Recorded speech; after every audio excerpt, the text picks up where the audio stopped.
Okay, we're back, and I'm gonna now talk about the way to get the agency to get what give you what you need as a marketing team. As a marketing team, you've developed the marketing plan, you've done the analysis of the situation, you've come up with your objectives, your strategy, but now you want to give the agencies um, a job to do. How do you get them to do what you want them to do? How do you get them to write the creative for the advertising that you want, or to develop your publicity, or direct marketing, or event marketing, or interactive internet stuff? So how do you do that? Well, we do what's known as to get them to do their work, we have to give them what's known as a copy platform. It's also known as a creative brief. Uh, we brief the agency in not just advertising agencies or public relations or publicity firms. Every agency we work with, or typically every outside third party that we work with, we need to write a brief for. For advertising, for marketing communications, we can call it a copy platform or a creative brief. So for your projects, actually, for the first proposals, for the first stage, you're going to do all the analysis as the marketing team for your brand and product, whatever the thing you're doing. And then it'll culminate, like you'll finish with writing this copy platform. And it contains various sections. Every copy platform is different. Pretty much every agency has their own um, format for their creative briefs or their copy platforms. But this is just one that's the book uses, a generic one. So let's just use this. It starts off with the basic problem or the issue that the communication must address. Now, let's be clear here. It is not, when we talk about the basic problem, we're not talking about the consumer's problem that the brand addresses. What we're talking about here is, what is the job that you want the agency to do? What is the problem that this advertisement or this whatever the communication has to solve?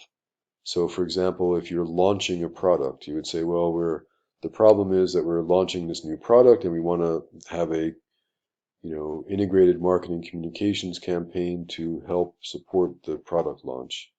Or we are repositioning this brand, so we need a new advertisement to reposition it. You also specify the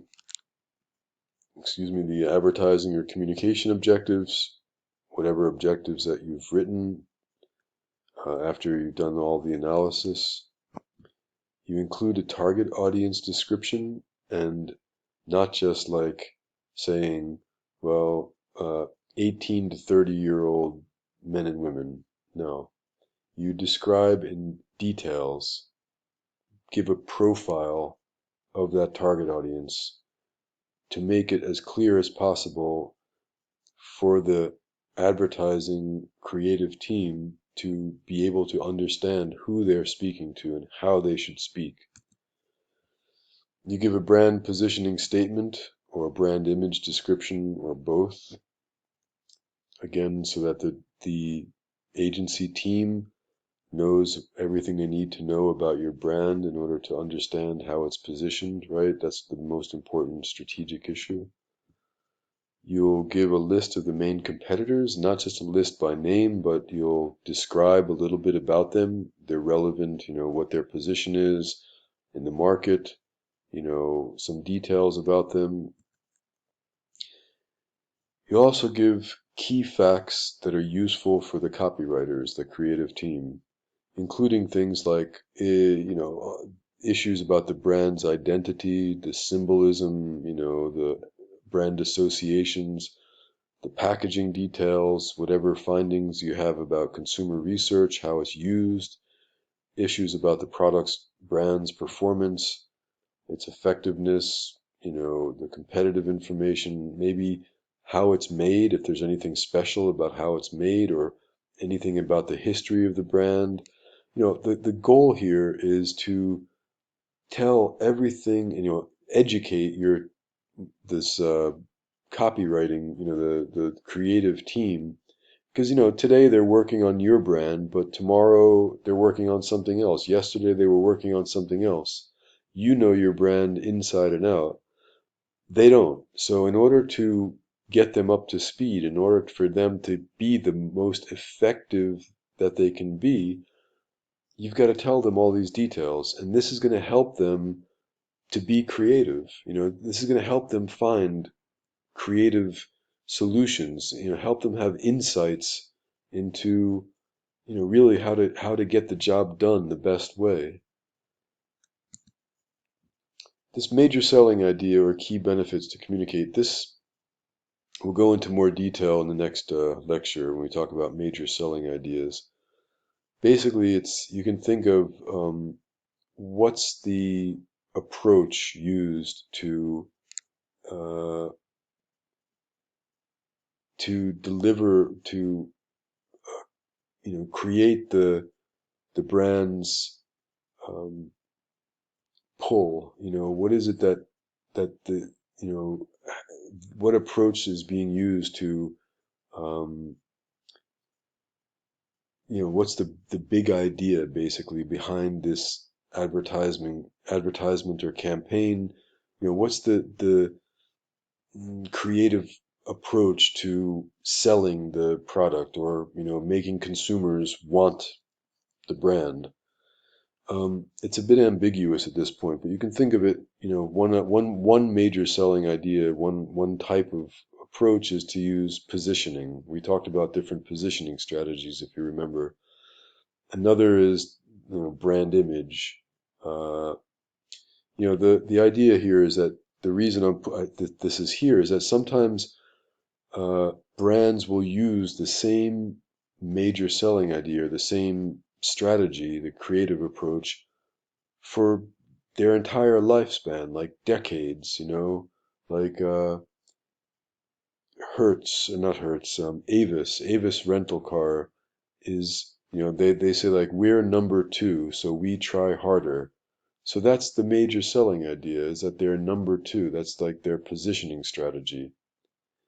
And if your brand is already using one thing, and one approach, and that's the approach that you want to use, and you want to continue that, then you have to make it clear to your to the advertising agency that this is the approach we want to continue.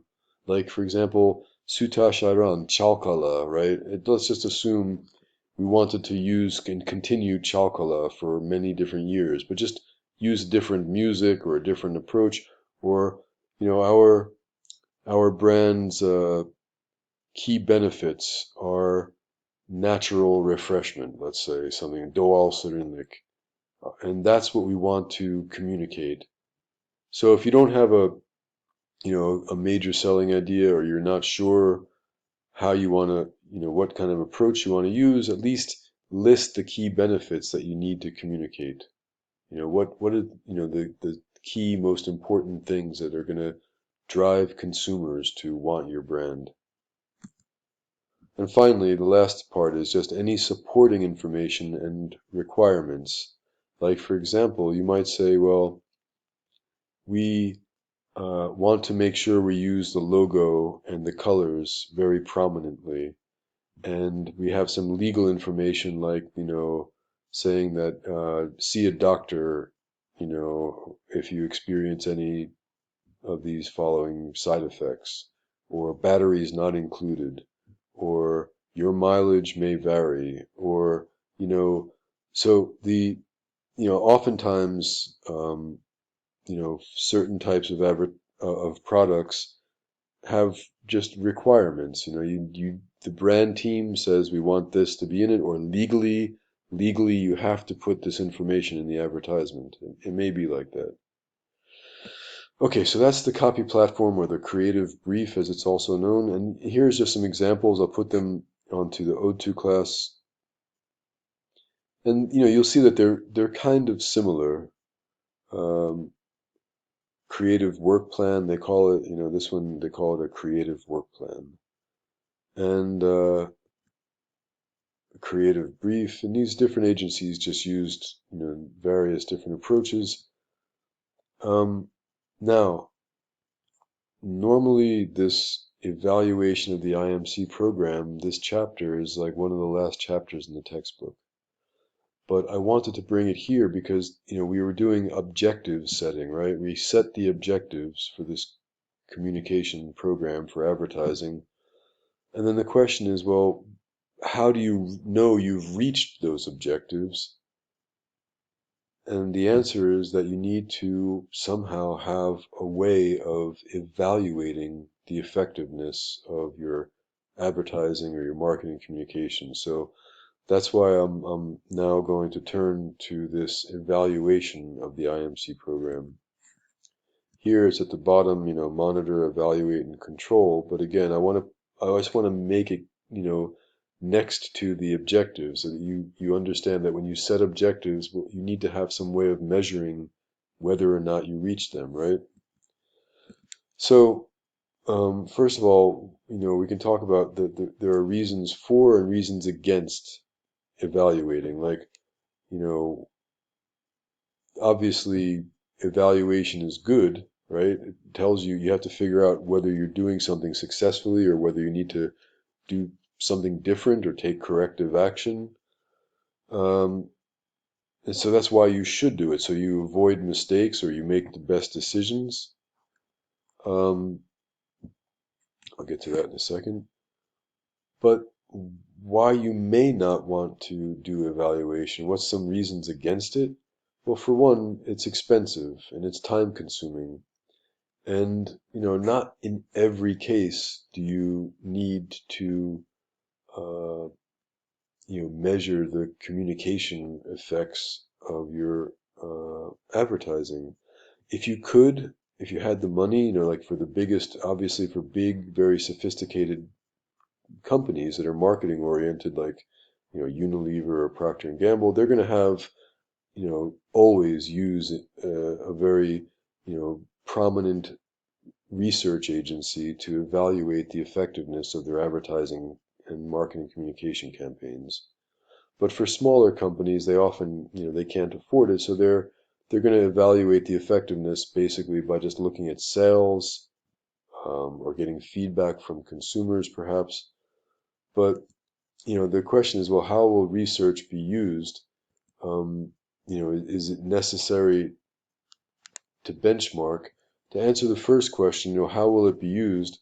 Um, is the research going to be used actually in an unbiased, objective manner to guide your decision making, or is it just some way of kind of, uh, you know, justifying that your approach is correct?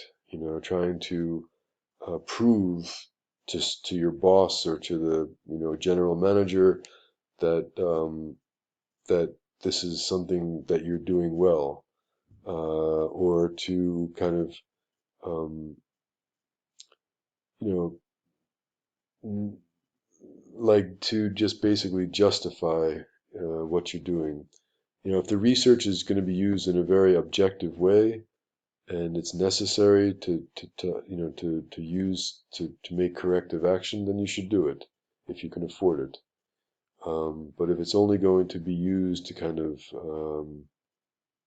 like when it shows the results that you want, uh, as support, then you shouldn't do it, because otherwise think that if you do this research and it shows that it doesn't show what you want it to show, it shows that you've done something poorly. If you're not willing to show those results to your manager, right? If you're only going to use it if it comes out positive, then you shouldn't do it. Um, is benchmarking necessary? Not in every case. Sometimes it is, most of the times it might be, but in a new product launch, for example, if it's a new brand, obviously the benchmarking is not necessary because you're at zero, right? Zero awareness. I'm going to stop here. I'm out of time.